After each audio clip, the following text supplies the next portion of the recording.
Il a vraiment osé se moquer d'Arda Güler. On peut pas faire plus honteux que ce qu'il vient de faire. Lors des matchs de la Turquie face à la Hongrie, match aller comme retour, Szoboszlai et Arda Güler se sont pas lâchés. Hier, la Hongrie sont venus avec une mentalité italienne, c'est-à-dire dégommer tout le monde sur leur passage. Et connaissant le petit Arda Güler, vous savez très bien que ce genre de truc là, ça passe pas, il se laisse pas faire. Tellement le Szoboszlai parlait dans ses oreilles, il lui a demandé de se taire. Et bien évidemment ça l'a pas plu. Le lendemain matin à 8h, il s'est précipité dans les commentaires d'un post Instagram d'un journal turc et il a écrit 1088. Vous allez me demander mais qu'est-ce que c'est? C'est tout simplement le nombre de temps joué par Arda Güler cette saison avec le Real Madrid. Szoboszlai, vraiment toi t'es courageux, je sais pas entre toi et la honte là qui est né en premier. Déjà de 1 tu t'appelles Szoboszlai et tu te permets de te moquer d'un gamin de 18 ans. Szoboszlai, dans ton nom il y a le mot lait. Et tu viens de nous montrer que tu portes bien ton nom, ils ont bien fait de te donner ce nom là. Le petit de qui tu es en train de te moquer là, même s'il a joué 2 minutes avec le Real Madrid, au moins lui il a des trophées qui vont avec. Aujourd'hui t'as 24 ans, tout le temps que t'as fait en train de jouer là, combien de trophées t'as remporté? Zéro. Arda Güler aujourd'hui à 18 ans, il est au Real Madrid, le plus grand club de l'histoire. Et toi à son âge t'étais où? À Salzbourg, Red Bull Salzbourg. Dans un club qui de base leur spécialité c'est de faire du Red Bull, des boissons énergisantes. Et c'est toi qui oses venir te moquer de l'autre petit, vraiment faut changer de cible. T'as bien vu comment les Turcs t'ont allumé, parce que les amis, dites-vous que les Turcs l'ont pas laissé, ils l'ont bien allumé dans les commentaires.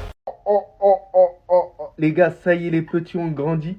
Ils veulent devenir des bandits. Je ne sais pas qu'est-ce qui se passe là en ce moment, mais avalanche de trash talk. D'un côté Lamine Yamal, de l'autre côté Rafinha. Et maintenant, le petit Arda Güler, le petit innocent, le petit gamin a décidé de s'en prendre à Szoboszlai. Pour ceux qui sont pas au courant, les deux se sont embrouillés dans un match. Et par la suite, Arda Güler a répondu sur Instagram. C'est pas dans ses habitudes parce que c'est quelqu'un quand même de très discret. Pour s'embrouiller contre Arda Güler, quand même, il faut le faire. Alors il a dit sur Instagram, je traduis, ce gars est une blague, ce n'est pas assez 6 buts pour la fermer. Ah, les gars! C'est une dinguerie d'être aussi méchant. En fait, on est passé à un autre arc. C'est pour ça qu'il y en a certains qui me parlaient de la génération 3 fois canon. Les petits, ils veulent remplacer tout simplement les anciens. Ils veulent les recadrer tout simplement. Et pour certains, arrêtez de lécher les bottes. Lorsque c'est Lamine Yamal, vous êtes content. Vous êtes satisfait lorsqu'il trash talk. Ah ouais, il a de l'audace ce gamin. Mais lorsque c'est par exemple Arda Güler, lorsque c'est un autre joueur, lorsque c'est un joueur madrilène, il y a trop tendance à dire que ouais non mais il est arrogant, il est mauvais. C'est pas quelqu'un de bien. Mais sinon, en vrai, ça à toi. Bon, en tout cas, bien, alhamdoulilah. Szoboszlai, c'est comme ça maintenant. Pour ceux qui n'ont pas pu suivre, il y a eu Hongrie-Turquie hier. Et encore une fois, on a pu assister à une altercation entre Dominique et Arda Güler. Sachant que la dernière fois, ça avait aussi dérapé. Comme vous pouvez le voir, il lui a demandé de se taire. Faut savoir que hier, les Hongrois sont venus avec un style de jeu vraiment très agressif. Et il s'est pas du tout laissé faire. Et là, vous allez me demander ce que ça représente. Dominique est venu sur une page hongroise qui avait posté cette photo. Et il a posté ce commentaire 1088. Là, vous vous demandez ce que ça veut bien vouloir dire. Bah, dites-vous, lisez bien. Szoboszlai s'est permis de répondre en faisant référence à son nombre de minutes jouées au Real Madrid sous le post Instagram d'une page hongroise qui avait repris la photo. Donc là, ce gros fumier qu'il est, il a cherché à humilier Arda sous une page hongroise. En voulant le rabaisser, en voulant l'humilier, en indiquant le nombre de minutes qu'il a joué. Je vais commencer par tout whipping ici, mais je vais limite croire que c'est du racisme à la fin. C'est une dinguerie d'avoir une telle haine contre un jeune joueur. Dégager une aussi grande jalousie. Comme si les minutes qu'il a au final lui à Liverpool lui a fait remporter grand chose jusqu'à présent. Mais ça c'est à cause du vieux père Carlo Ancelotti. Je t'en veux tellement que tu laisses l'opportunité à ce genre de joueur venir narguer Arda. Fort heureusement dans notre armée numérique, je compte sur tous les soldats turcs. À partir de maintenant, lui là, on va pas le laisser. Je crois que Instant Foot, ils ont pété les plombs. Instant débat, Cristiano Ronaldo a raté le 9e penalty de sa carrière avec le Portugal sur 30. Hier soir contre le Danemark, pensez-vous que le GOAT devrait laisser tirer Vitinha ou Bruno Fernandes? Ça bug pas, j'ai plus les mots. Instant Foot, vous voulez que je reprenne le mic? Vous voulez que je revienne crier dans votre micro? Vous voulez que je revienne balancer les termes? En cette fin de trêve, ok, vous avez plus d'inspi. Vous avez envoyé l'alternant? C'est qui a fait ce tweet? Dans ce sport, on peut débattre de tout. De minuit à minuit, tu nous mets des supporters du Real versus des supporters du Barça. Ils vont pas s'arrêter. Pas manger, pas boire, rien. Tu peux débattre de Messi et CR7, ok. CR7, Maradona, ok. CR7 et R9, ok. CR7 Pelé, y a pas de souci. Mais comparer CR7 à Vitinha et Bruno Fernandes, au nom de Dieu, c'est un des plus grands manques de respect que j'ai jamais vu dans l'histoire de ce sport. CR7 même pour les plus grands haters, les fans de Messi, tout ce que vous voulez, ceux qui l'aiment pas. S'il y a bien un domaine que vous pouvez pas lui reprocher, c'est les pénaltys. C'est vous qui créez ce genre de débat, c'est vous qui l'appelez Penaldo. Pourquoi vous faites ça? Il a 40 ans, pourquoi vous faites ça? Il a plus de 175 pénaltys marqués. Il a le ratio le plus important, le ratio le plus haut de ce sport. CR7 n'a jamais échoué dans un moment où on l'attendait. Dans un moment où on avait besoin de lui. Contrairement au Messi d'à côté. Je veux bien entendre vos arguments. À 40 ans, il fait tâche sur le terrain, ok.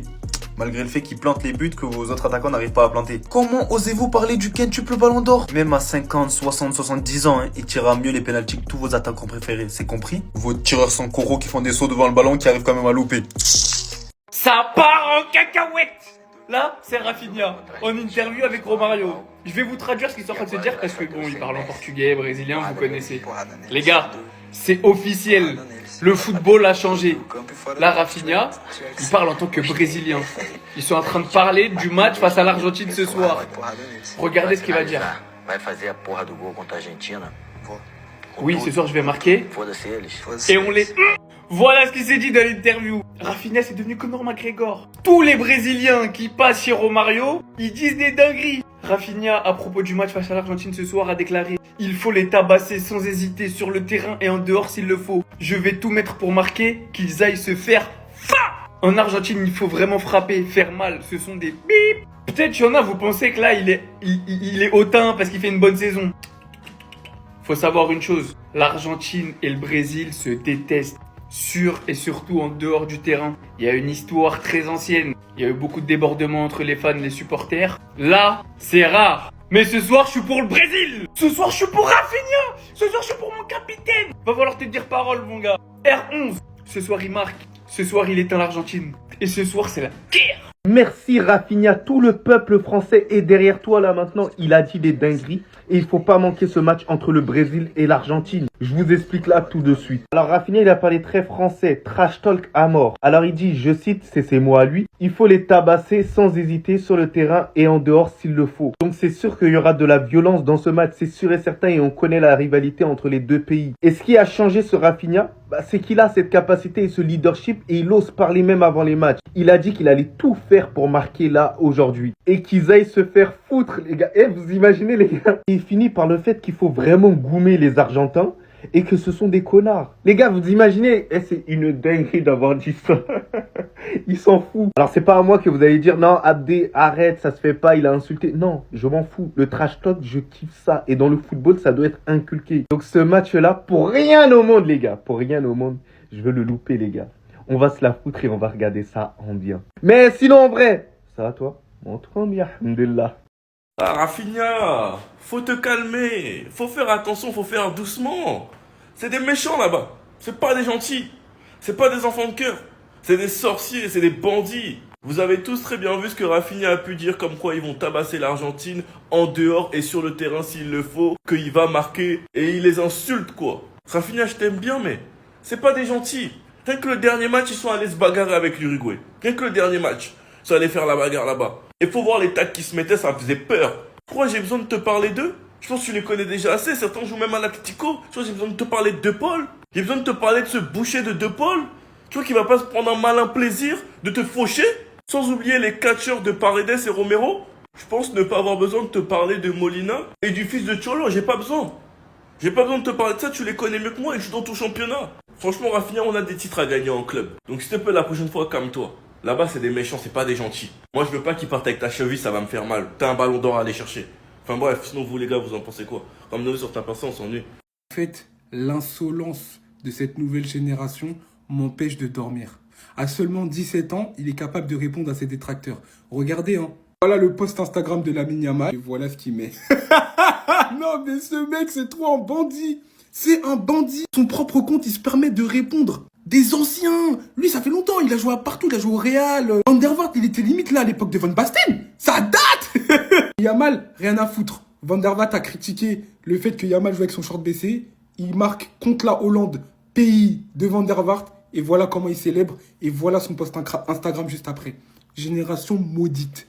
Ils ont pas de respect. Rien. Et comme si le culot n'était pas assez grand, voilà la description. Pantalon baissé, un but, un penalty raté et en demi-finale, allez l'Espagne.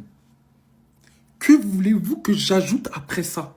Voilà, un bandit, un gangster, un fou, un irrespectueux. Mais on aime ça. Non, on aime ça, Yamal. Continue à assumer tes propos et tes paroles. Lamine Yamal a des meilleurs stats que Vinicius en sélection. Vini, il va falloir que tu te réveilles. Lamine Yamal, 12 goals and assists alors qu'il a 12 ans et demi, une passe Navigo, des bagues, même pas les SSR.